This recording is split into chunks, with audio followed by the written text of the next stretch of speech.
지금 전 세계가 발칵 뒤집혔습니다. 한국의 핵잠수함 건조 소식에 이어 또 하나의 충격적인 속보가 떨어졌습니다. 우라늄 농축 해결료 재처리 권한을 한국에 허용한다. 수십 년 동안 국제 협정으로 철저히 금지되어 있던 기술이 오직 한국에게만 해제된 것입니다. 중국은 즉시 비상회의를 소집했고 북한은 공포에 휩싸였습니다. 그러나 가장 먼저 폭발한 나라는 일본이었습니다. 도쿄 라디오 스튜디오에서 생방송 중 터져나온 충격의 발언. 동해는 더 이상 우리 바다가 아닙니다. 한국의 핵기술이 봉인 해제되는 순간 일본은 동해에서 사라집니다. 이어서 밝혀진 사실들은 일본 전역을 패닉으로 몰아넣었습니다. 도대체 무슨 일이 벌어진 것일까요? 지금 그 충격적 사건의 전말을 공개합니다. 핵 잠수함이 무엇인지 아십니까? 3개월 동안 물속에서 흔적 없이 잠행이 가능한 바다의 괴물입니다. 일본은 70년 동안 이 기술을 꿈꿔왔습니다. 하지만 미국이 결코 허락하지 않았습니다. 그런데 오늘 2025년 10월 31일 제 휴대폰 화면에 한 줄의 알림이 떠올랐습니다. 트럼프 한국 핵추진 잠수함 프로젝트 공식 승인. 이게 어떻게 가능한 일일까요? 도쿄 한복판을 달리는 택시 안. 저는 NHK 생방송을 1시간 앞두고 있었습니다. 그러나 제 손은 미세하게 떨리고 있었죠. 저는 아사쿠라 히로유키입니다. 도쿄 국제전략연구소 교수로 30년 넘게 동아시아 군사 전략을 연구해 왔습니다. 일본 방위성 자문위원이기도 합니다.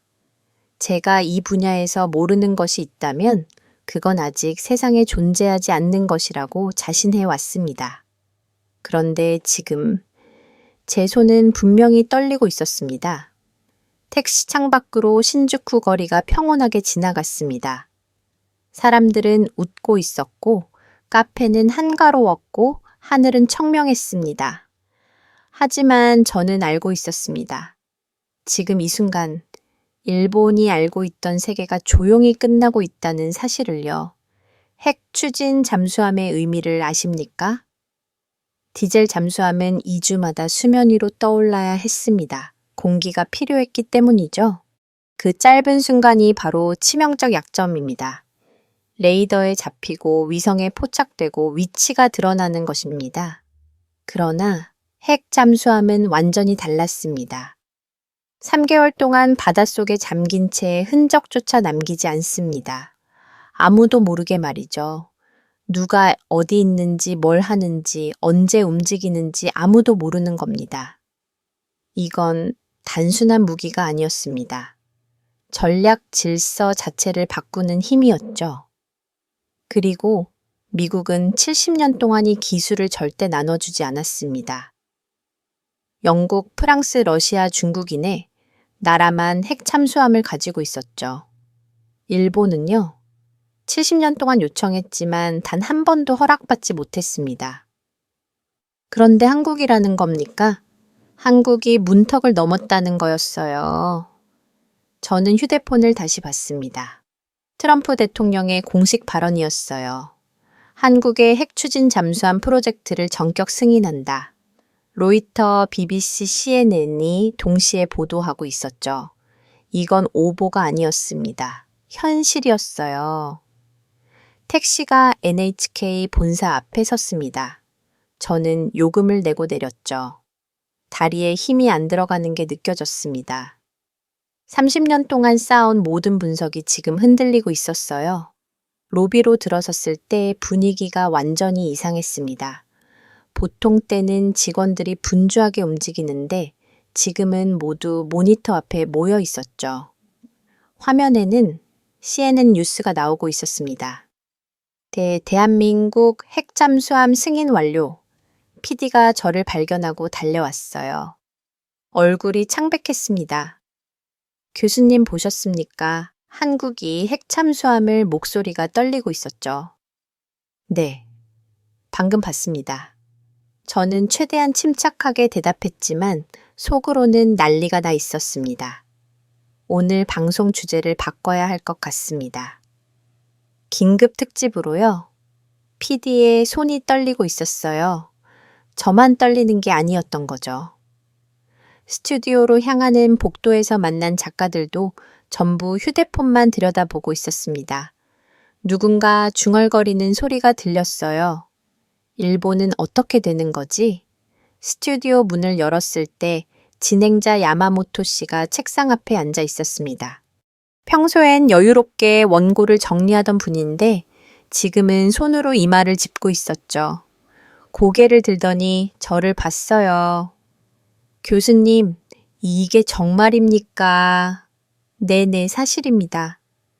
그럼 일본은요? 저는 대답하지 못했습니다. 어떻게 대답해야 할까요? 일본은 70년 동안 재처리 기술조차 완성하지 못했다고 말해야 할까요? 한국은 이미 원전을 수출하는 나라고 해결료 주기 기술을 상당 부분 확보했다고 말해야 할까요? 미국이 한국을 일본보다 한 단계 위에 동맹으로 올려놓았다고 말해야 할까요? 방송 시작 5분 전이었습니다. 오프닝 멘트가 급하게 바뀌었죠. 오늘 예정된 주제를 변경합니다. 한국 핵추진 잠수함 승인에 관한 긴급 특집 방송으로 진행하겠습니다. 빨간불이 켜졌어요. 생방송이 시작됐습니다. 야마모토 씨의 목소리가 약간 떨렸습니다. 오늘 오후 전 세계를 충격에 빠뜨린 뉴스가 전해졌습니다. 미국 트럼프 대통령이 한국의 핵추진 잠수함 프로젝트를 공식 승인했습니다. 도쿄 아사쿠라 히로유키 교수님과 함께 이 사안을 긴급 분석하겠습니다. 카메라가 저를 향했습니다. 저는 심호흡을 했죠.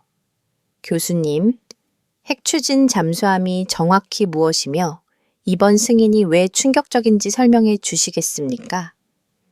저는 천천히 입을 열었습니다. 핵잠수함은 무기가 아니라 국가가 가진 권한과 위상의 상징입니다. 스튜디오가 조용해졌어요. 미국은 70년 동안이 기술을 절대 나눠주지 않았습니다. 영국에게만 예외적으로 허용했죠. 그런데 오늘 한국이 그 문턱을 넘었습니다. 이건 단순히 한국이 강력한 무기를 갖게 됐다는 의미가 아니에요. 저는 잠시 멈췄습니다. 다음 말을 해야 할까요? 하지만 이건 사실이었습니다. 숨길 수 없었어요. 이건 동아시아 전략 질서 자체가 바뀐다는 뜻입니다.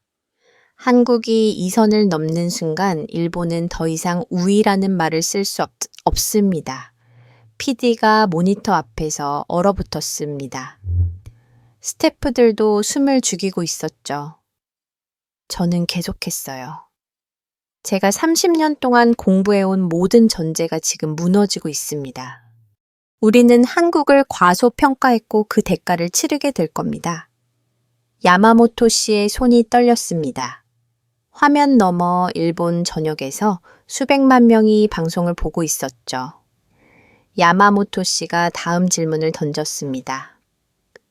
교수님, 그럼 한국이 정말 핵잠수함을 만들 수 있는 겁니까? 그 질문이 제 심장을 먹게 만들었어요. 일본에서의 말은 사실상 금기어였으니까요. 70년 동안 우리는 한국보다 앞서 있다는 믿음으로 살아왔습니다. 저는 잠시 망설였습니다. 하지만 결심했죠. 만들 수 있습니다. 상당히 오래전부터 가능했어요. 스튜디오 공기가 무거워졌습니다. PD가 펜을 떨어뜨리는 소리가 들렸어요. 야마모토 씨의 눈이 커졌습니다. 오래전부터라니요. 근거가 있습니까? 저는 천천히 설명하기 시작했습니다. 한국은 세계 5위 원전 수출국입니다. UAE 원전 4기를 수출했고 최근엔 폴란드와 6기 계약을 체결했죠. 이게 무슨 의미인지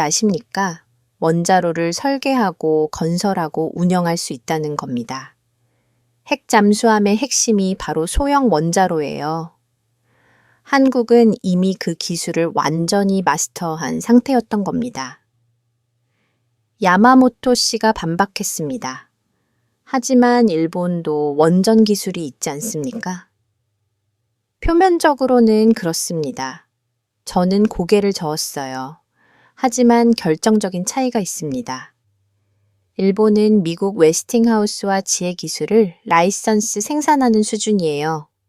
개량은 했지만 근본 설계는 미국 것입니다. 반면 한국은 프랑스, 캐나다, 독일 기술을 30년간 흡수해서 APL 1400이라는 완전 독자 모델을 만들어냈죠. 이 원자로는 사우디 체코까지 수출 계약을 논의하고 있습니다. 화면에 한국 원전 수출 지도가 떴습니다. UAE 바라카 원전 사진이 나왔죠. 거대한 돔 형태의 원자로 건물이었습니다. 저는 그걸 가리키며 말했어요. 이 원전은 2020년부터 가동 중입니다. 한국 기술진이 설계하고 건설하고 시운전까지 완료했어요. 그 과정에서 축적된 냉각 시스템, 제어 시스템, 안전장치 기술이 전부 핵잠수함에 적용될 수 있습니다. 스태프 한 명이 급하게 자료를 프린트해서 가져왔습니다. 한국 조선업 관련 데이터였죠. 저는 그걸 펼치면서 계속했습니다. 그리고 조선업을 보십시오. 현대중공업, 하나오션, HD안, 국조선회양. 이 세 회사가 전 세계 선박 건조량의 40%를 차지합니다. LNG 운반선, 컨테이너선, 해양 플랜트까지 만들죠. 잠수함은 결국 특수 선박입니다. 물 속에서 움직이는 배예요.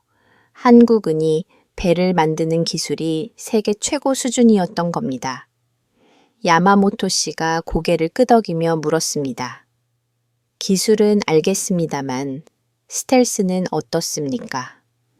잠수함이 탐지되지 않으려면 소음을 극도로 줄여야 한다고 들었는데요. 바로 그겁니다. 저는 몸을 앞으로 기울였어요. 한국의 도산 안창호 잠수함을 아십니까? 2021년 진수되니 잠수함을 미국 해군 연구소와 영국 제임스가 분석했습니다.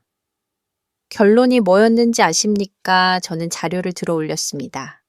아시아 최정상 스텔스 기술 소음 수준 100덱벨 이하. 이게 얼마나 조용한지 아십니까? 고래 한 마리가 헤엄치는 소리보다 작습니다. 일반 디젤 잠수함이 130데벨인 걸 생각하면 엄청난 차이죠. 다음 화면이 넘어갔습니다. 중국 핵잠수함 사진이었어요. 저는 그걸 보면서 말했습니다. 중국 핵잠수함과 비교해 보겠습니다. 중국의 상급 핵잠은 소음이 150대 10배를 넘습니다. 미국 해군이 바다의 트럭이라고 부를 정도로 시끄러워요. 2003년 명급 잠수함에서 질식 사고로 승무원 70명이 사망했습니다. 2023년에도 원자로 냉각 개통 고장이 발생했죠. 중국은 핵잠을 가지고 있지만 완성도가 낮은 겁니다. PD가 급하게 손짓을 했습니다. 대만 뉴스가 속보로 들어왔다는 신호였죠. 화면이 바뀌었습니다. 대만 국방부 브리핑룸이었어요. 대변인이 단호한 표정으로 말하고 있었습니다. 한국 핵잠수함은 우리의 해상 생명선을 지키는 결정적 전력이 될 것입니다. 저는 그 화면을 보면서 설명했습니다. 대만이 왜 저렇게 환영하는지 아십니까? 중국이 대만을 봉쇄하려면 다시 해협과 대만 해협을 막아야 합니다. 하지만 한국 핵 잠수함이 그 해은 함부로 움직일 수 없어요. 탐지당할 위험이 너무 크니까요. 3개월 동안 물속에 숨어서 중국 함대를 감시할 수 있다는 겁니다. 다음 화면은 미국 싱크탱크 보고서였습니다. 아랜드 연구소 로고가 보였죠. 저는 그 제목을 읽었습니다. 한국 핵잠수함 인도 태평양 군사균형의 게임 체인저 보고서 내용이 화면에 떴어요. 한국의 핵추진 잠수함은 중국의 태평양 진출을 억제하는 핵심 변수가 될 것이다. 야마모토 씨가 조심스럽게 물었습니다. 그럼 일본은요? 일본의 위치는 어떻게 됩니까? 저는 한참을 말이 없었습니다. 어떻게 대답해야 할까요? 제 머릿속에서 30년간의 연구가 재편되고 있었어요. 논문 강해, 방송 자문전은 일본의 우위를 강조해 왔습니다. 일본은 기술 강국이다. 일본은 아시아 최고의 해군력을 가졌다. 한국은 아직 일본을 따라오는 단계다. 하지만 데이터는 반대였습니다. 원전 수출 한국은 성공, 일본은 실패. 조선업 한국은 세계 1위, 일본은 추락. 잠수함 기술, 한국은 최신, 일본은 정체. 저는 뭘 본 걸까요? 아니, 보고 싶지 않았던 걸까요? 저는 천천히 입을 열었습니다. 솔직히 말씀드리겠습니다. 데이터는 일본이 아니라 한국을 가리키고 있었습니다. 한국은 우리가 생각한 신흥국이 아니었어요. 배울 건 배우고 모자란 건 세계에서 끌어왔습니다. 프랑스한테 원전 기술을 배우고 독일한테 잠수함 설계를 배우고 미국한테 전략을 배웠죠. 그리고 그걸 전부 자기 것으로 만들었습니다. 스튜디오가 조용해졌습니다. 저는 계속했어요. 일본은요, 미국 눈치만 보며 상황을 수동적으로 기다렸습니다. 미국이 허락하면 하고 안 허락하면 안 하면 되지라는 태도였어요. 하지만 한국은 달랐습니다. 허락을 기다리는 게 아니라 준비를 먼저 했던 겁니다. 모니터에 시청자 문자가 쏟아지기 시작했습니다. 이건 일본의 패배 아닙니까? 왜 언론은 한국 기술을 숨겼습니까? 정부는 이 사실을 알고 있었습니까? 우리는 30년 동안 착각하고 산 겁니까? PD가 급하게 손짓을 했습니다. 문자가 3,000건을 넘어섰다는 신호였어요. 야마모토 씨의 손이 떨렸습니다. 교수님, 시청자분들의 반응이 상당히 충격적입니다. 저는 카메라를 똑바로 봤습니다. 충격적인 게 당연합니다.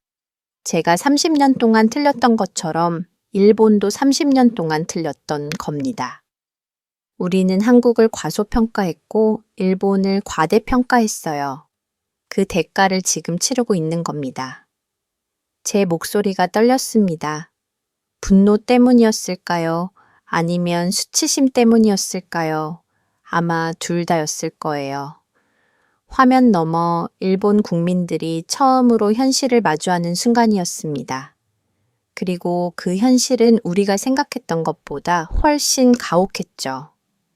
방송이 30분째 진행되고 있었습니다. 시청률이 평소의 10배를 넘어섰다는 신호가 PD에게서 왔죠. 일본 전역이 숨죽이며이 방송을 보고 있었던 겁니다. 야마모토 씨가 다음 질문을 조심스럽게 꺼냈어요. 교수님, 그럼 한국은 대체 언제부터 이걸 준비한 겁니까? 갑자기 만들어낸 건 아닐 텐데요. 저는 심호흡을 했습니다. 이 말을 해야 할까요? 하지만 더 이상 숨길 수 없었어요. 1990년대 초반입니다. 한국은 30년 전에 핵잠수함 개발을 시작했습니다. 코드명은 360이었죠. 스튜디오가 완전히 얼어붙었습니다. 야마모토 씨의 입이 벌어졌어요. 30년 전이라고요. 1990년대라고요. 네. 그렇습니다. 저는 고개를 끄덕였죠. 스태프들이 웅성거리기 시작했습니다.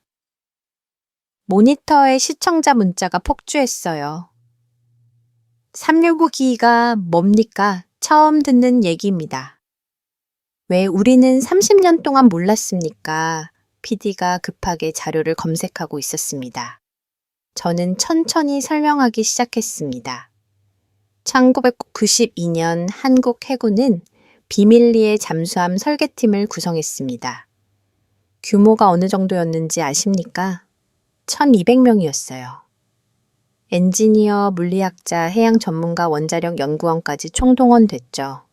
그들은 프랑스의 바라쿠다급, 캐나다의 빅토리아급, 독일의 이베14형을 연구했습니다.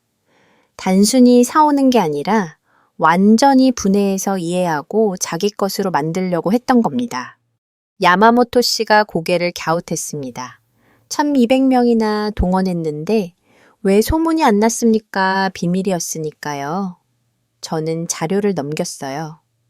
한국 국방부는 이 프로젝트를 극비로 분류했습니다. 연구원들은 신원이 완전히 가려졌고 연구시설은 지하에 있었죠. 심지어 가족들도 정확히 뭘 하는지 몰랐다고 합니다. 화면에 오래된 한국 신문 기사가 떴습니다. 1994년 자료였죠. 한국 차세대 잠수함 연구 착수라는 제목이었어요. 하지만 내용은 디젤 잠수함에 관한 것뿐이었습니다. 저는 그걸 가리키며 말했습니다. 표면적으로는 디젤 잠수함 개발이었어요. 하지만 실제로는 핵 추진 시스템을 연구하고 있었던 겁니다. 그럼 왜 완성하지 못했습니까? 미국 때문입니다. 저는 쓰웃음을 지었어요. 1994년 말 미국 CIA가 이 프로젝트를 감지했습니다. 어떻게 알았는지는 불분명하지만 아마 위성 정찰이나 내부 정부원을 통해서였을 거예요. 그리고 한국 정부에 강력하게 압박했죠. 계속하면 한미 동맹을 재검토하겠다. 핵 확산 금지 조약 위반으로 국제 제재를 가하겠다고요. 야마모토 씨가 고개를 끄덕였습니다. 그럼 끝난 거 아닙니까? 바로 여기서부터가 중요합니다. 저는 몸을 앞으로 기울였죠. 한국은 프로젝트를 공식적으로 중단했습니다. 하지만 기술과 설계도와 인력을 전부 보관했어요. 폐기하지 않은 겁니다. 그 1200명의 엔지니어들은 흩어지지 않았습니다.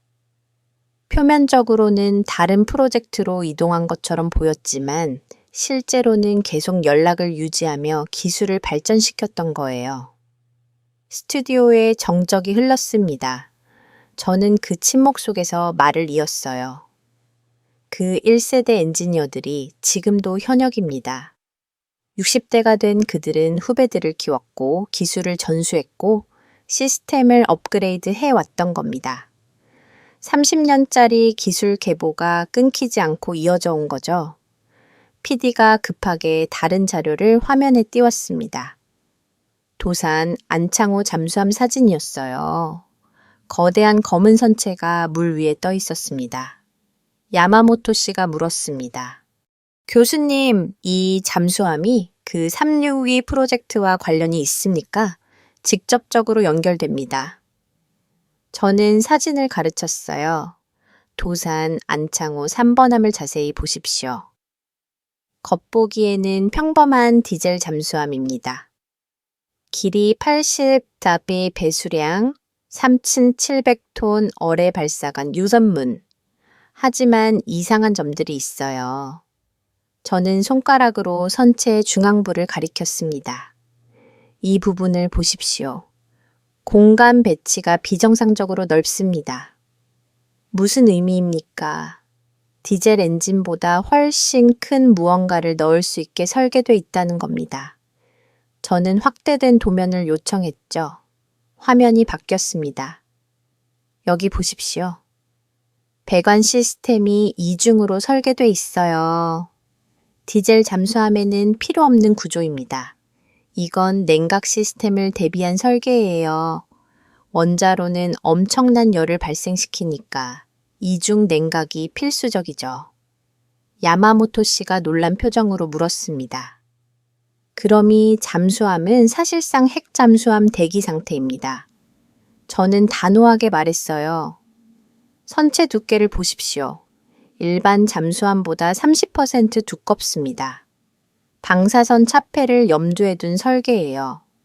그리고 발사관 배치를 보면 중앙 공간을 최대한 확보하려고 했다는 걸 알 수 있습니다. 무게의 중심 계산도 원자로를 넣었을 때를 가정한 거죠. 스튜디오 패널 중 한 명이 손을 들었습니다. 조선공학 교수였어요. 아사쿠라 교수님 말씀이 맞습니다. 저도 이 설계를 봤을 때 의아했습니다. 디젤 잠수함치고는 과도한 설계거든요. 하지만 핵 추진을 염두에 뒀다면 모든 게 설명됩니다. 저는 고개를 끄덕이며 계속했습니다. 한국은 승인을 기다린 게 아니었습니다. 모든 준비를 끝내놓고 있었던 겁니다. 원자로만 넣으면 바로 작동할 수 있는 상태였던 거죠. 미국 승인이 떨어지는 순간 한국은 즉시 움직일 수 있습니다. 야마모토 씨가 떨리는 목소리로 물었습니다. 그럼 일본은요? 일본은 그동안 뭘 겁니까?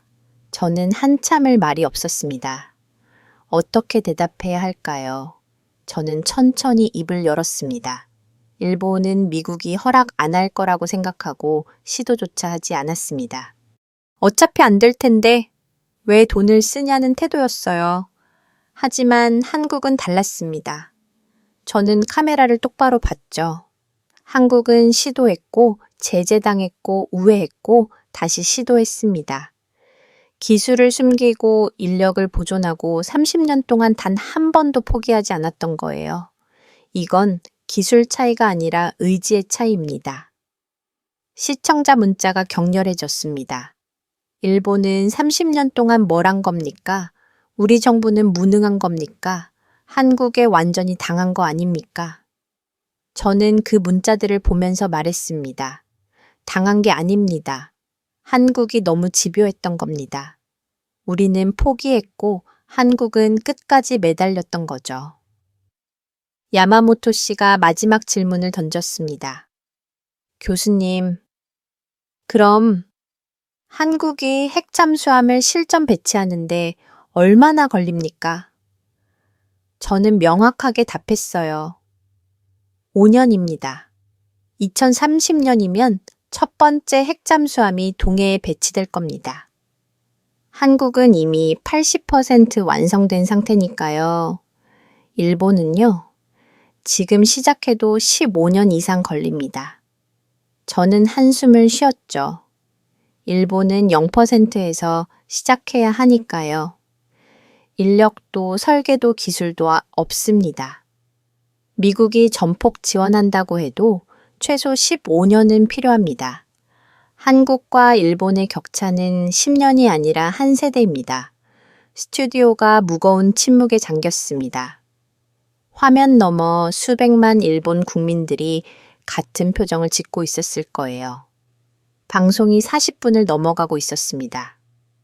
광고도 없이 계속 진행되고 있었죠. NHK 본부에서 긴급 지시가 내려왔다고 했어요. 방송 끊김없이 진행하겠습니다. 일본 전역이 방송에 매달려 있었던 겁니다. 야마모토 씨가 다음 질문을 던졌습니다. 교수님, 그럼 한국이 핵잠수함을 가지면 동해는 어떻게 되는 겁니까? 스튜디오 공기가 멈췄습니다. 스태프들마저 손을 멈추고 저를 바라봤어요. 저는 5초간 침묵했습니다. 이 말을 해야 할까요? 하지만 사실이었습니다. 저는 마치 칼로 베듯 단언했죠. 일본은 동해를 포기해야 합니다. 스튜디오 전체가 정적에 잠겼습니다. 야마모토 씨의 얼굴이 창백해졌어요. PD가 헤드셋을 벗었습니다.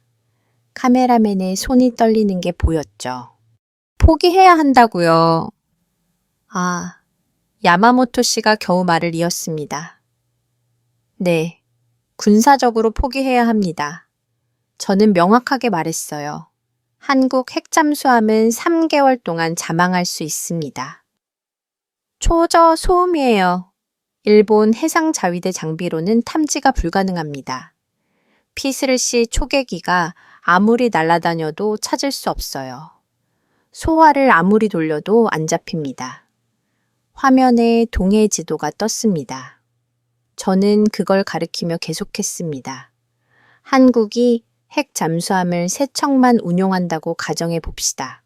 한 척은 동해 북부, 한 척은 중부, 한 척은 남부에 배치하는 겁니다.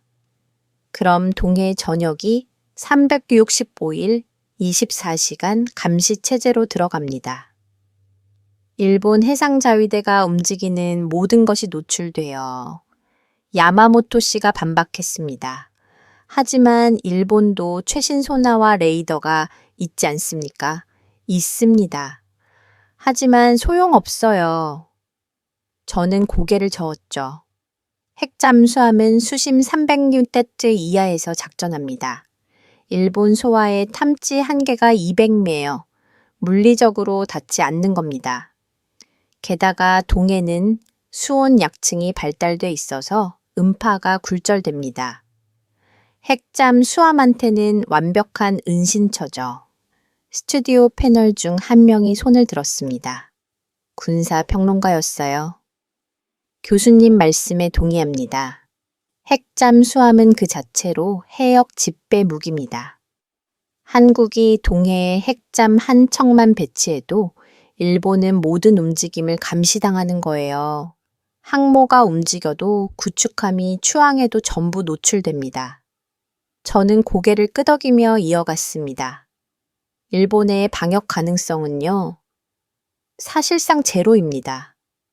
추적도 못하는데 무슨 방역을 하겠습니까? 한국 핵잠은 일본 레이더 바깥에서 일본을 보고 있는 겁니다. 이건 일방적인 정보 우위예요. 바로 그때였습니다. 스튜디오 전화가 울렸어요. PD가 깜짝 놀라며 받았습니다. 잠시 후 PD가 야마모토 씨에게 쪽지를 건넸죠. 야마모토 씨의 눈이 커졌습니다. 교수님, 지금 전직 해상자위대 장교분이 전화 연결을 원하십니다. 생방송으로 연결해도 되겠습니까? 저는 놀랐습니다. 하지만 고개를 끄덕였죠. 네, 연결하십시오. 스피커에서 목소리가 흘러나왔습니다. 70대로 보이는 무겁고 떨리는 목소리였어요. 여보세요. 저는 전직 해상자위대 1함대 소속 이토 마사히로라고 합니다. 말씀하십시오. 야마모토 씨가 조심스럽게 말했습니다. 아사쿠라 교수님 말씀이 맞습니다. 이토 씨의 목소리가 무거웠어요. 현역들도 알고 있습니다. 한국 해군과 잠수함 훈련을 하면 우리는 항상 집니다. 스튜디오가 얼어붙었습니다. 야마모토 씨가 되물었습니다. 항상이라고요. 네네, 항상입니다. 이토 씨의 목소리가 더 떨렸어요. 2010년대 중반부터 한일 해군은 몇 차례 합동훈련을 했습니다. 대전 훈련이었죠. 일본 해상자위대가 한국 잠수함을 찾는 훈련이었어요. 결과를 아십니까? 단 한 번도 찾지 못했습니다. 단 한 번도요? 네. 한국 잠수함은 일본 함대 바로 밑에 있었는데도 우리는 탐지하지 못했어요. 오히려 한국 잠수함이 우리 함대 위치를 다 파악하고 있었습니다. 훈련이 끝나고 한국 측이 우리 이동 경로를 보여줬을 때 우리는 말을 잃었습니다. 저는 그 말을 들으며 고개를 끄덕였습니다. 이토 씨가 계속했어요. 실전 경험 차이를 극복할 수는 없습니다. 한국은 30년 동안 북한 잠수함을 추적해 왔습니다. 서해와 동해에서 실제로 북한 침투선과 맞붙었어요. 천안남 사건 연평도 포격 무수히 많은 침투 시도들, 한국 해군은 실전 속에서 단련됐습니다. 일본은 어떻습니까? 야마모토 씨가 조심스럽게 물었습니다. 실전 경험이 제로입니다. 이토 씨의 목소리가 쓸쓸했어요. 우리는 70년 동안 훈련만 했습니다.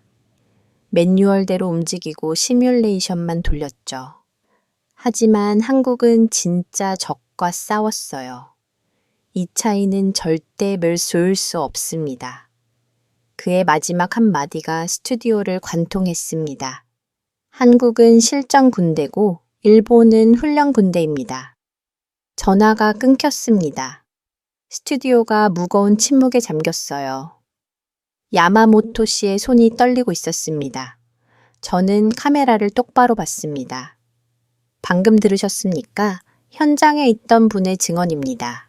이건 재분석이 아니라 실전 경험자의 고백이에요. 동해는 전략적으로 이미 한국에게 넘어가 있었습니다. 우리는 몰랐을 뿐이죠. 모니터에 시청자 문자가 폭발적으로 쏟아지기 시작했습니다. 동해를 포기하다니 국가의 치욕이다. 정부가 숨긴 겁니까? 30년 동안 우리를 속였습니까? 한국에게 완전히 밀린 거 아닙니까? PD가 급하게 손짓을 했어요. 문자 메시지가 5천 건을 넘어섰다는 신호였습니다. 화면이 바뀌었습니다. 일본 트위터 실시간 트렌드였어요. 1위부터 10위까지 전부 한국 핵잠 동해 상실, 일본 패배 해상자위대 아사쿠라 교수였습니다. NHK 본사에 항해 전화가 3천 건 이상 쏟아지고 있다는 자막이 떴죠. 야마모토 씨가 떨리는 목소리로 말했습니다. 시청자 여러분, 지금 우리가 듣고 있는 이야기는 일본 국민이 70년 만에 처음으로 패배를 듣는 순간입니다. 저는 천천히 고개를 끄덕였습니다. 이건 기술의 문제가 아닙니다. 실전의 문제예요. 한국은 싸워왔고 일본은 기다려왔던 겁니다. 그 결과가 지금 여기 있습니다. 스튜디오 전체가 숨죽이고 있었습니다. 일본 사회가 처음으로 현실의 무게를 느끼는 순간이었죠. 방송이 끝났습니다. 1시간 30분 동안 광고도 없이 계속 진행된 긴급 특집이었죠. 스튜디오를 나서는데 복도 분위기가 완전히 이상했습니다. 직원들이 전부 휴대폰만 들여다보고 있었고 누군가는 벽에 기대서 멍하니 화면을 바라보고 있었어요. 한 PD가 제게 다가와서 떨리는 목소리로 말했습니다. 교수님, 지금 난리 났습니다. 일본 전체가 완전히 뒤집혔어요. 저는 휴대폰을 켰습니다. 부재 중 전화가 147통, 문자 메시지가 892원이나 쌓여 있었어요. 도쿄 방위성 외무성 각 언론사 개인들까지 모두가 저를 찾고 있었던 겁니다. 인터넷을 열었더니 첫 화면에 뜬 헤드라인이 제 눈을 완전히 멈추게 만들었습니다. 아사쿠라 교수 폭탄 발언 일본 전역 충격에 도가니에 빠지다. NHK만이 아니었습니다. 니온TV, 아사히, TBS, 후지 TV까지 모든 방송사가 긴급 특집을 편성하고 있었어요. 한국 핵잠수함 승인 일본은 이제 어떻게 되는가? 동해 포기 발언의 진실. 군사 전문가들은 동의한다. 30년 기술차가 드러난 지금 일본의 선택은 채널을 돌릴 때마다 같은 주제가 나오고 있었던 겁니다. 일본 트위터는 완전히 점령당한 상태였습니다. 실시간 트렌드 1위부터 10위까지 전부 한국 핵잠 동해 상실, 일본 패배 산모 교기 프로젝트 아사쿠라 교수로 도배돼 있었죠. 시청자 수는 평소 대비 10배를 넘어섰다고 했어요. 1200만 명이 제 방송을 봤던 겁니다. 택시를 타고 집으로 가는 길에 라디오를 켰습니다. 아사히 라디오에서 긴급 토론이 진행되고 있었는데 한 패널이 격양된 목소리로 말하고 있었어요. 일본 국민은 오늘 처음으로 진실을 들었습니다. 우리가 한국보다 뒤처져 있다는 사실을요. 이건 단순한 충격이 아니라 완전한 배신감입니다. 대체 왜 30년 동안 아무도 우리에게 말해주지 않았습니까? 거리 분위기도 완전히 달랐습니다. 시부야 스크램블 교차로 대형 스크린에 뉴스가 계속 나오고 있었고 사람들이 멈춰서 화면을 올려다보고 있었어요. 한국 핵잠수함 5년 내 실전 배치 예정. 일본은 최소 15년 이상 소요될 전망. 이 숫자들이 사람들을 완전히 얼어붙게 만들고 있었던 겁니다. 다음 날 아침 TV를 켰더니 거리 인터뷰가 나오고 있었습니다. 20대 남성이 허탈한 표정으로 말하고 있었어요. 학교에서 일본이 군사력에서 압도적으로 우위라고만 배웠습니다. 한국은 아직 신흥국 단계라고 했어요. 완전히 속은 기분입니다. 이제 대체 뭘 믿어야 합니까? 다음은 60대 여성이었습니다. 한국이 이렇게 강해진 거였군요. 일본이 약해진 게 아니라요. 정말 부끄럽습니다. 우리가 너무 오만했던 것 같아요. 취업 준비생으로 보이는 젊은이가 말했습니다. 한국 기업이 일본에 투자하러 온다는 뉴스를 최근에 봤어요. 세상이 완전히 뒤집혔다는 게 실감납니다. 저도 이제 한국어를 배울까 진지하게 생각 중입니다. 화면이 바뀌면서 도쿄 무역상사 간부 인터뷰가 나왔습니다. 60대 남성이 무거운 표정으로 천천히 말하고 있었어요. 한국 기업과 실제로 일을 해보면 압니다. 그들은 회의를 하면 다음 날 바로 실행에 옮깁니다. 빠르고 정확하죠. 일본은요. 회의만 3개월 동안 합니다. 보고서 작성하고 상부 검토받고 또 회의하고 그 사이에 한국은 이미 다 끝내놓은 상태예요. 이 속도 차이는 경제뿐만 아니라 전쟁에서도 똑같이 나타날 겁니다. 그의 말이 끝나자 스튜디오 패널들이 아무도 말을 못하고 침묵에 잠겼습니다. 진행자가 힘없는 목소리로 물었어요. 그럼 일본 기업은 이제 어떻게 해야 합니까? 간부의 대답이 명확했습니다. 한국한테 배워야죠. 자존심 같은 거 버리고 정말로 배워야 합니다. 안 그러면 우리는 완전히 도태됩니다. 휴대폰에 뉴스 알림이 떴습니다. 총리 관저 긴급 회의 전 내각 소집. 기사를 열어보니 총리 국방장관 외무장관 내각 관방장관이 새벽 5시에 모였다고 했습니다. 회의 주제는 한국 핵 잠수함 승인 관련 대응 방안 및 국민 여론 관리였죠. 기사 중간에 익명의 관저 관계자 발언이 인용돼 있었습니다. 국민 여론이 완전히 폭발하고 있습니다. 정부가 30년간 진실을 숨겼다는 비난이 쏟아지고 있어요. 아사쿠라 교수 발언을 어떻게든 통제해야 한다는 의견이 강하게 나왔습니다. 저는 쓰웃음을 지었습니다. 통제라니 사실을 통제하겠다는 겁니까? 다음 기사를 열었습니다. 일본 국회 한국 핵잠 관련 긴급질 예정. 야당 의원부 의원들이 정부를 강하게 압박하고 있었어요. 정부는 한국의 기술 발전을 정확히 알고 있었습니까? 대체 왜 국민에게 제대로 알리지 않았습니까? 일본의 구체적인 대응 전략은 무엇입니까? SNS를 열었더니 일본 네티즌들의 반응이 정말 격렬했습니다. 정부가 30년간 국민을 완전히 속였다. 일본은 멈춰 있었고 한국은 전력 질주했다. 이건 명백한 정부의 무능이다. 아사쿠라 교수가 용기에서 진실을 말한 거다. 정부는 교수를 절대 압박하지 말라. 이런 댓글들이 수만 개씩 달려 있었던 겁니다. 하지만 정반대 목소리도 만만치 않았습니다.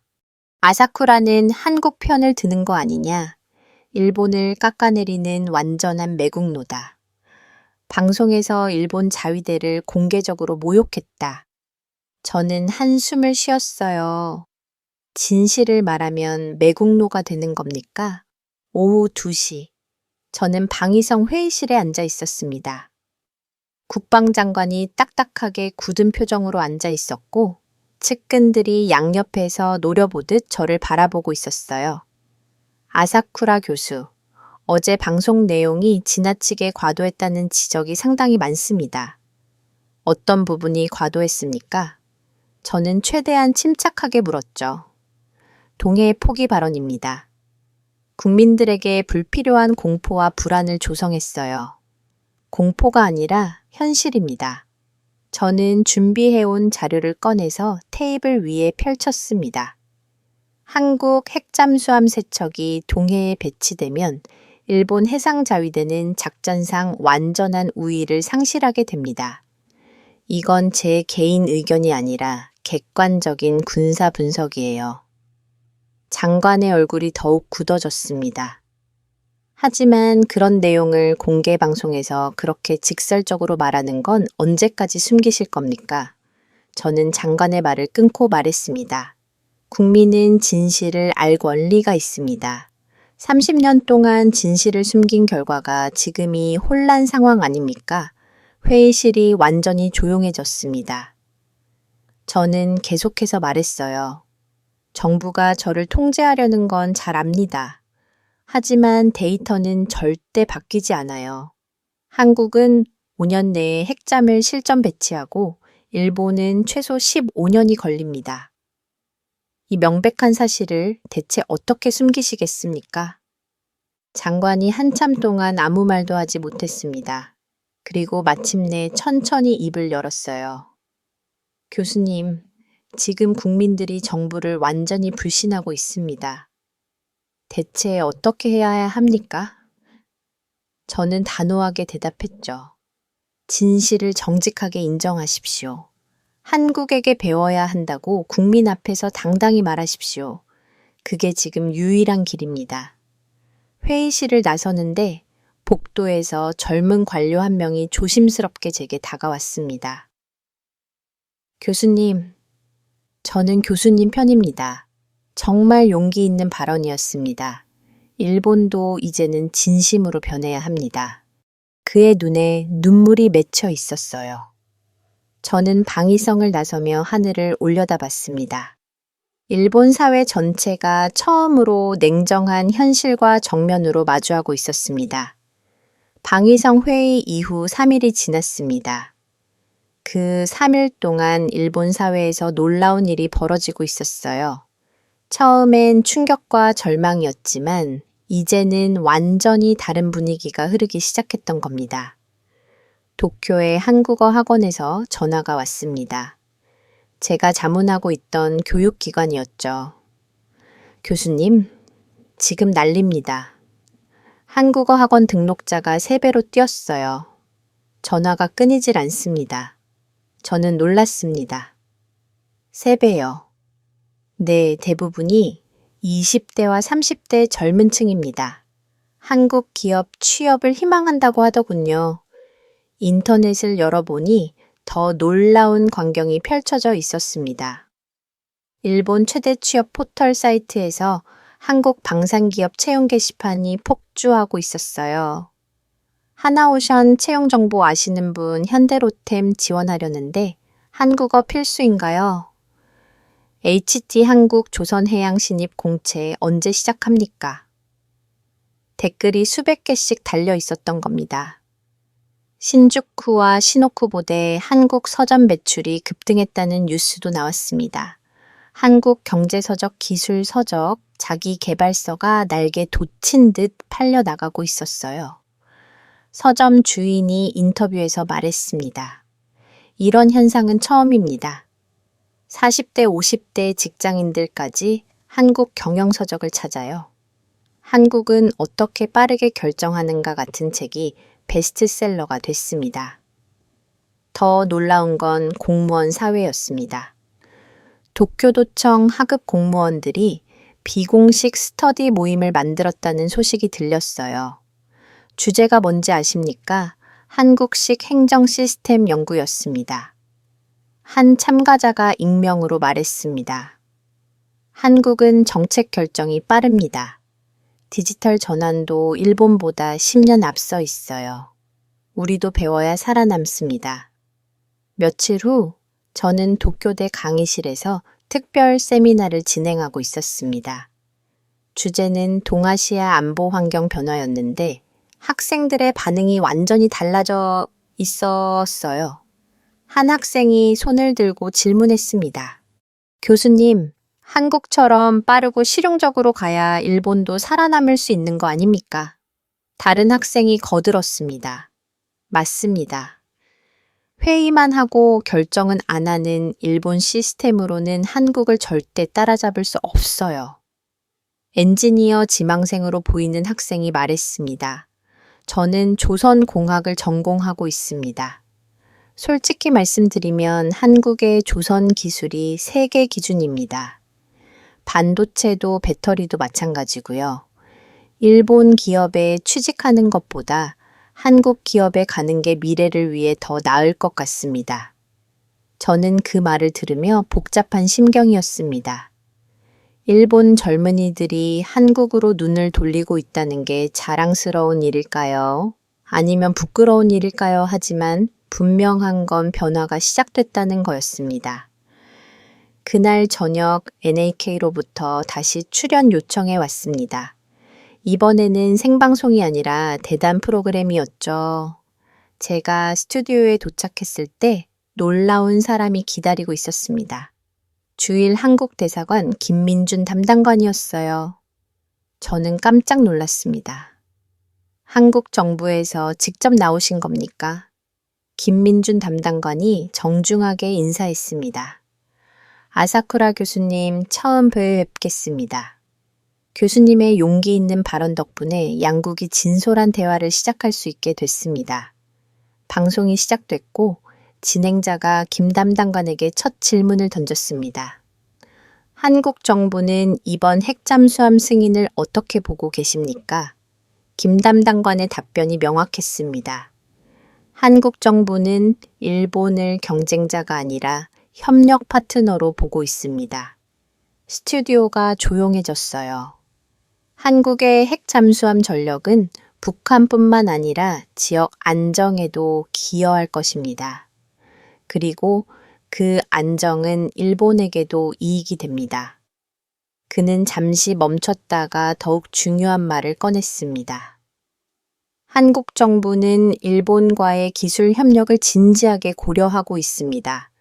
진행자가 깜짝 놀라며 물었습니다. 기술 협력이라고요? 구체적으로 어떤 분야입니까? 여러 분야가 가능합니다.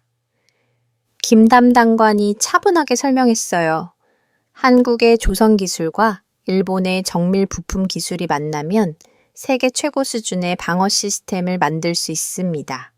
센서 기술, AI 통합 시스템 소재, 공학까지 협력 가능한 영역이 무궁무진합니다. 저는 그 말을 듣는 순간 뭔가 깨달았습니다. 한국은 문을 닫지 않고 있었던 겁니다. 오히려 손을 내밀고 있었어요. 김 담당관이 마지막으로 말했습니다. 한국이 30년 동안 준비한 기술을 일본과 함께 나누고 싶습니다. 그것이 동아시아 전체의 평화를 위한 길이라고 믿습니다. 방송이 끝난 후 SNS 반응이 폭발적이었습니다. 하지만 이번엔 분노가 아니라 희망이었어요. 한국은 적이 아니었다. 선배였다. 부끄럽지만 솔직하게 배워야 한다. 손을 잡아야 일본도 다시 일어설 수 있다. 협력하면 양국 모두 이익이다. 특히 놀라웠던 건 장년층의 반응이었습니다. 한 60대 남성이 올린 글이 1만 개 이상의 공감을 받았어요. 한국은 30년 동안 단 한 번도 포기하지 않았구나. 미국이 압박해도 기술이 없어도 돈이 없어도 끝까지 매달렸다. 일본도 이제 그 정신을 배워야 한다. 다시 시작하자. 저는 집으로 돌아오는 길에 창밖을 바라봤습니다. 도쿄리는 여전히 평온했지만 사람들 마음속에선 거대한 변화가 일어나고 있었어요. 처음엔 충격과 절망이었지만 지금은 호기심과 희망으로 바뀌고 있었던 겁니다. 연구실 책상에 앉아서 저는 생각했습니다. 한국 대사관의 태도, 일본 시민들의 변화, 젊은 세대의 결심, 세계 언론의 평가 모든 퍼즐이 하나씩 맞춰지고 있었어요. 저는 30년 동안 일본의 우위를 주장했습니다. 하지만 틀렸습니다. 한국은 신흥국이 아니라 이미 선진기술 강국이었고 일본은 그걸 인정하지 않으려고 했던 거예요. 저는 노트북을 열어서 글을 쓰기 시작했습니다. 제목은 일본이 한국에게 배워야 하는 이유였죠. 처음으로 진심을 담아서 쓴 글이었습니다. 일본이 한국에게 배워야 한다는 말 나는 오늘 처음 진심으로 이해했습니다. 부끄럽지만 인정합니다. 한국은 우리보다 앞서 있었고 우리는 그걸 보지 않으려 했습니다. 글을 다 쓰고 나서 창밖을 바라봤습니다. 일본이 변하고 있었습니다. 천천히 하지만 확실하게 변하고 있었어요. 일주일이 지났습니다. 그날 아침 저는 연구실에서 커피를 마시며 컴퓨터를 켜고 있었어요. 이메일함을 열었을 때 깜짝 놀랐습니다. CNN 본사에서 인터뷰 요청이 와 있었던 겁니다. 아사쿠라 교수님, 미국 전역에 방송될 한국 특집 프로그램에 출연 가능하십니까? 저는 한참을 망설였습니다. 일본 방송도 모자라서 이제 미국까지 가야 하는 겁니까? 하지만 거절할 수 없었습니다. 세계가 이 문제를 주목하고 있었으니까요. 사흘 후 저는 CNN 도쿄 지국 스튜디오에 앉아 있었습니다. 미국인 앵커가 카메라를 응시하며 오프닝을 시작했어요. 오늘은 일본 최고의 군사 전략 전문가 아사쿠라 히로유키 교수를 모셨습니다. 교수님, 한국의 핵잠수함 능력을 어떻게 평가하십니까? 저는 심호흡을 하고 천천히 입을 열었습니다. 한국은 30년을 준비했습니다. 일본은 30년을 멈춰 있었습니다. 짧지만 명확한 문장이었죠. 앵커의 눈이 커졌어요. 30년이라고요. 좀 더 구체적으로 설명해 주시겠습니까? 저는 지난 일주일 동안 제가 확인한 모든 자료를 떠올리며 말했습니다. 미국 국방부가 발표한 보고서를 보셨습니까? 한국 핵잠수함을 중국 견제의 핵심 전력이라고 평가했습니다. 인도 태평양 지역 안보 구도를 근본적으로 재편할 거라고 했어요. 저는 잠시 멈췄다가 더 중요한 말을 이었습니다. 미국은 한국을 일본과 다른 레벨의 동맹국으로 격상시켰습니다. 이건 전후 70년 동안 유지됐던 구조가 완전히 바뀌는 거예요. 앵커가 고개를 끄덕이며 다음 질문을 던졌습니다. 하지만 일본도 미국의 핵심 동맹국 아닙니까? 저는 쓴웃음을 지었어요. 표면적으로는 그렇습니다. 하지만 현실은 다릅니다. 랜드 연구소 보고서를 읽어보십시오. 한국 핵잠수함이 중국의 태평양 진출을 막아낼 마지막 변수라고 했어요. 그렇죠? 일본에 대해서는 그런 평가가 없습니다. 그 인터뷰가 방송된 다음 날 일본 언론이 난리가 났습니다. 아사쿠라 교수 CNN에서 일본 패배 인정, 한국 30년 준비, 일본 30년 정체 발언 파문하지만 저는 후회하지 않았어요. 사실을 말한 것 뿐이었으니까요. 연구실로 돌아와서 세계 각국의 반응을 더 꼼꼼히 확인하기 시작했습니다. 대만 국방부 성명서가 제일 먼저 눈에 들어왔어요. 한국 핵잠수함은 우리의 해상 생명선을 지키는 핵심 전력이 될 것입니다. 대만이 이렇게 공개적으로 환영한다는 건 중국에 대한 강력한 메시지였죠. 바시 해협과 대만 해협, 이 두 곳이 막히면 대만은 고립됩니다. 한국 핵잠수함이 그 해역을 지킬 수 있다고 믿는 겁니다. 호주 반응도 놀라웠습니다. 호주 국방 전문가가 방송에 나와서 말하더군요. 한국의 잠수함 기술은 오커스 동맹에서도 배울 점이 많습니다. 특히 조선 기술과 실전 운영 경험은 우리가 핵 잠수함을 도입할 때 반드시 참고해야 할 부분입니다. 오커스라는 건 호주, 영국, 미국이 만든 안보 동맹이에요. 그 동맹 내부에서조차 한국 기술을 주목하고 있다는 겁니다. 유럽은 더 직설적이었습니다. 영국 제임스 국제전략연구소, 세계 군사정보의 바이블이라고 불리는 곳이죠. 그들이 발표한 보고서 제목이 충격적이었어요. 한국 차세대 잠수함, 유럽 최신형보다 조용하다. 저는 그 보고서를 3번이나 읽었습니다. 믿기지 않았거든요. 하지만 데이터는 명확했어요. 한국 잠수함 소음 수준이 독일과 프랑스 최신형보다 낮다는 거였습니다. 독일 해군 분석가가 한 말이 특히 기억에 남습니다. 한국은 30년간 축적한 기술의 결과물을 지금 보여주고 있습니다. 일본은 지금 시작해도 제로부터 시작해야 하는 상황입니다. 이 격차는 최소 15년 이상이에요. 유럽 전문가 입에서 나온 말이었습니다. 저는 그 문장을 읽으며 부끄러움을 느꼈어요. 바로 그날 저녁이었습니다. 일본 총리가 긴급 기자회견을 열었어요.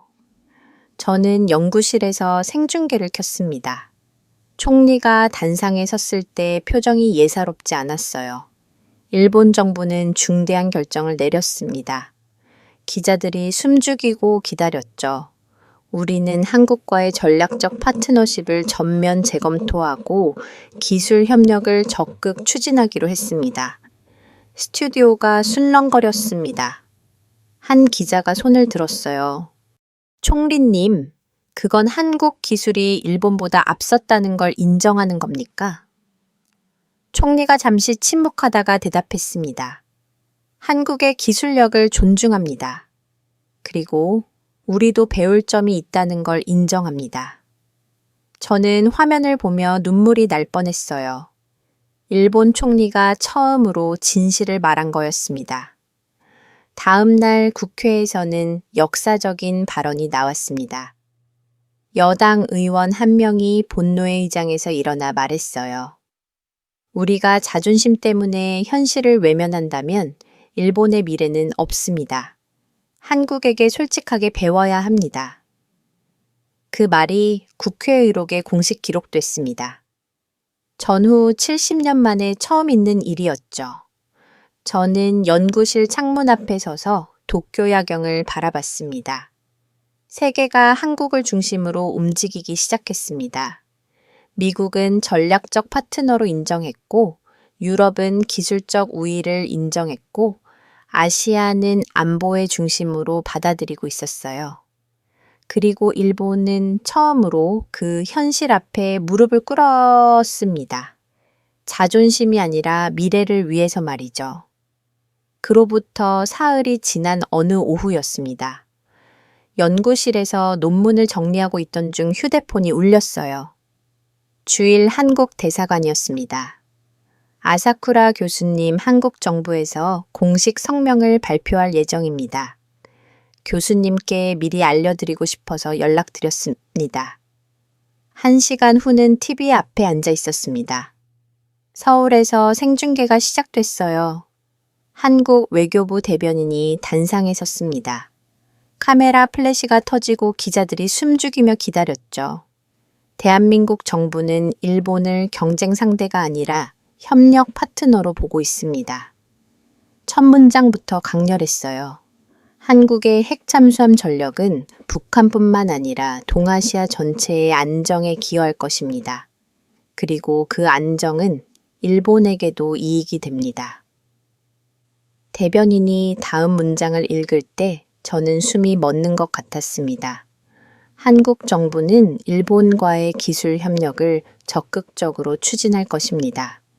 우리의 조선 기술, 일본의 정밀 부품 기술, 양국의 센서와 인공지능 기술이 결합한다면 세계 최고 수준의 방위 시스템을 만들 수 있을 것입니다. 일본 기자들이 일제히 메모를 시작했어요. 한국이 먼저 손을 내민 겁니다. 다음 날 아침 일본 정부가 긴급 대책 회의를 소집했다는 뉴스가 떴습니다. 총리 관저에 국방장관, 외무장관, 경제산업상이 모두 모였다고 했어요. 회의는 4시간 동안 진행됐고 결과는 예상 바뀌었습니다. 한일 공동방위기술개발협의체 구성합의 일본 정부가 공식적으로 한국과 손잡기로 결정한 겁니다. 협력 분야가 구체적으로 발표됐습니다. 잠수함 음향 정보 공유 대전 훈련, 공동 실시 센서, 융합 기술 공동 연구, 인공지능 기반 무기체계 공동 개발까지 포함됐죠. 일본 국방성은 당황했지만 국민 반응은 완전히 달랐습니다. 여론조사 결과가 나왔어요. 한국과의 기술 협력에 찬성하십니까? 78%가 찬성이었습니다. 특히 젊은 세대의 반응이 폭발적이었습니다. 도쿄 학생들이 한일 미래기술연합이라는 모임을 만들었다는 소식이 들렸어요. 회원이 일주일 만에 5천만 명을 넘어섰다고 했습니다. 그들의 슬로건이 인상적이었어요. 한국과 함께하면 일본도 다시 일어설 수 있다. 교토대, 오사카대, 게이오대에서도 비슷한 모임이 생겼다고 했습니다. 한국 기업 취업 설명회가 도쿄에서 열렸습니다. 한화, 현대, 삼성, LG 같은 대기업들이 참가했는데 지원자가 예상의 3배를 넘었다고 했어요. 한 일본 학생이 인터뷰에서 말했습니다. 한국 기업은 빠르고 도전적입니다. 거기서 배우고 싶어요. 나중에 일본으로 돌아와서 그 경험을 나누고 싶습니다. 며칠 뒤 저는 다시 NHK 스튜디오에 있었습니다. 이번엔 생방송 마지막 특집이었어요. 지난 2주간의 변화를 정리하는 프로그램이었죠. 야마모토 씨가 마지막 질문을 던졌습니다. 교수님, 2주 전 이 자리에서 충격적인 발언을 하셨습니다. 지금은 어떻게 생각하십니까? 저는 한참을 침묵했습니다. 그리고 천천히 입을 열었어요. 한국은 우연히 강해진 것이 아닙니다. 30년 동안 멈추지 않았던 나라였습니다. 제 목소리는 떨리기 시작했습니다. 일본도 이제 30년을 준비해야 합니다. 한국을 부러워할 것이 아니라 솔직하게 배워야 합니다. 스튜디오는 숨소리조차 들리지 않을 만큼 고요해졌습니다. 저는 지난 30년 동안 일본이 우위에 있다고 주장해 왔습니다. 그러나 틀렸습니다. 오늘 이 자리에서 고백합니다. 카메라가 제 얼굴을 클로즈업 했습니다. 한국은 포기하지 않았고 일본은 도전하지 않았습니다. 그 차이가 지금의 결과를 만든 것입니다. 하지만 늦지 않았습니다. 지금부터 시작하면 됩니다. 스튜디오 스태프들이 하나둘 박수를 치기 시작했습니다. 처음에는 조심스러웠지만 이내 커다란 박수로 번졌습니다. 야마모토 씨도 눈가가 붉어진 채 박수를 보내고 있었습니다. 방송이 끝난 지 일주일 후 일본 총리가 국회에서 특별 담화를 발표했습니다. 저는 연구실에서 생중계를 켰습니다. 일본은 한국과의 협력을 통해 동아시아의 평화와 번영을 만들어 가겠습니다. 총리의 목소리는 단단했습니다. 우리는 과거에 머물지 않고 미래로 나아갈 것입니다. 한국이 보여준 집념과 실용주의를 배우겠습니다. 국회의원들이 자리에서 일어나 길게 박수를 보냈습니다. 야당 의원들까지 동참했습니다. 그것은 정치적 선택이 아니라 일본의 생존에 관한 문제였기 때문입니다. 다음 날 발표된 여론조사에서 총리의 지지율은 15%나 상승했습니다. 한국과의 협력이라는 한 문장이 일본 국민의 마음을 움직인 것입니다. 그날 저녁 저는 연구실 창가에 서서 도쿄의 야경을 바라봤습니다. 겉으로 보이는 풍경은 2주 전과 똑같았지만 모든 것이 달라져 있었습니다. 일본은 처음으로 현실을 인정했고, 처음으로 배우겠다고 말했고, 처음으로 변화를 선택했습니다. 한국이 30년 동안 걸어온 길을 이제 일본이 걷기 시작한 것입니다. 그때 제 휴대폰에 메시지가 도착했습니다. 한국 대사관 김민준 담당관이었습니다. 교수님, 용기 있는 발언 덕분에 양국이 새로운 출발을 할 수 있게 됐습니다. 감사합니다. 저는 천천히 미소 지었습니다. 감사해야 할 사람은 오히려 저였습니다. 한국이 문을 닫지 않고 손을 내밀어 주었으니까요. 창밖의 도쿄 불빛이 반짝였습니다. 저는 조용히 중얼거렸습니다. 한국이 30년 걸어온 길을 이제 일본이 걷기 시작한다. 늦었지만 늦지 않았다. 우리도 할 수 있다. 그날 밤 일본의 긴 잠이 서서히 깨어나고 있었습니다. 여러분, 오늘 이야기는 어떠셨습니까? 일본 최고의 군사 전문가가 생방송에서 진실을 고백한 순간, 그리고 일본 전체가 한국의 30년 집념 앞에 무릎을 꿇은 이야기였습니다. 한국은 미국의 압박 속에서도 기술 부족 속에서도 누구에게도 인정받지 못하는 상황 속에서도 단 한 번도 포기하지 않았고 결국 세계가 한국을 인정하게 되었습니다. 이것이 바로 대한민국의 진짜 힘입니다. 이 이야기가 감동적이었다면 좋아요 버튼 눌러주세요. 구독과 알림 설정도 부탁드립니다. 여러분의 좋아요 한 번 한 번이 대한민국을 알리는 큰 힘이 됩니다. 대한민국을 응원하신다면 댓글에 대한민국 만세라고 남겨주세요. 다음에는 더 감동적이고 더 가슴 뛰는 이야기로 찾아뵙겠습니다.